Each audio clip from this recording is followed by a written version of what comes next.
these workers of iniquity that don't enter. That he tells, I do not know you. Nataka kuangalia hawa wafanyakazi wa uovu ambao hawakuingia, ambao anawaambia siwajui ninyi. Number 1.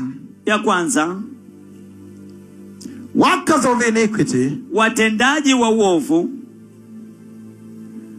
are people that practice lawlessness. Ni watu ambao wanafanya kutokuwa na sheria. In the church. Katika kanisa. And of course out there. But now I'm talking about in the church.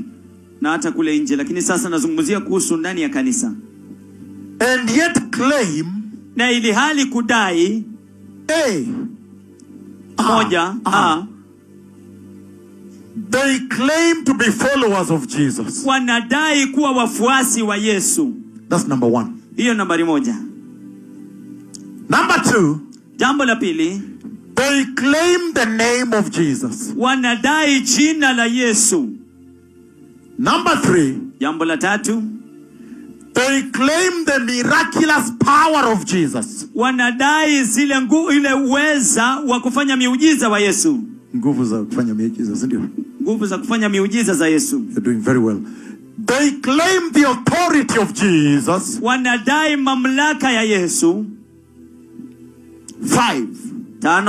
They claim to love Jesus. Wanadai kumpenda Yesu. And yet do not meet the biblical standard of loving Jesus. Na ili hali wafikii viwango vya kibiblia vya kumpenda Yesu. John chapter 14 verse 15. Let us see what it means to love Jesus. Yohana 14 mstari wa 15. Wacha tuone yamanishani kumpenda Yesu. If you love me. If you love me. Ikiwa unanipenda. Keep my commandments. Keep my commandments. Shika amri zangu. Did you understand?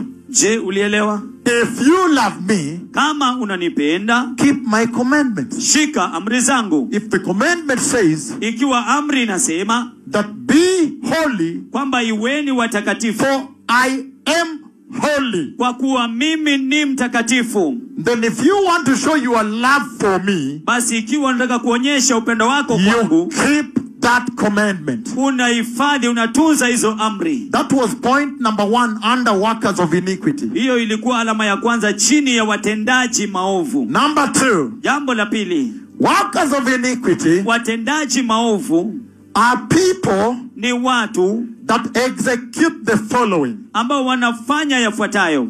Premeditated sin. Premeditated. Ile dhambi ya kujua ni dhambi na kufikiria na kupanga dhambi na kufanya. Kupanga dhambi na kufanya na kufikiria. There are people that execute number 1 premeditated sin. Wanafanya dhambi na kufikiria. And escalated sin. Na dhambi ya kuendelezwa. And continuous sin. Na dhambi ya kila wakati.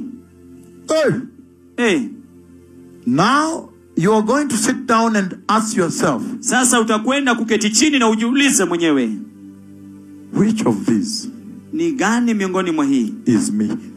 Ambayo ni mimi. And that's a good place, right? Na hapo ni mahali pazuri. Where now you can make correction and mahali ambapo sasa unaweza badilisha na kutubu. Hallelujah. Hallelujah. Kenya, you are blessed because we are running to Italy and Finland or where? I don't know where. Kenya, are we going to Finland? Are we going to Finland also?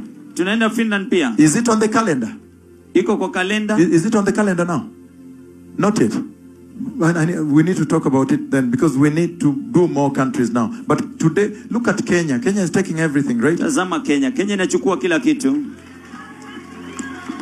How many of you will be in heaven? I really need to know the numbers, please. Ni wangapi wenu ambao mtakuwa mbinguni? Nahitaji kujua idadi yake tafadhali. But don't worry, all the other nations will enter because I just need to speed up a little bit, right? Usijali, mataifa mengine yataingia pia. Kwa hivyo workers of iniquity, watendaji maovu, they perform climaxed sin. Wanafanya dhambi za viwango vya juu.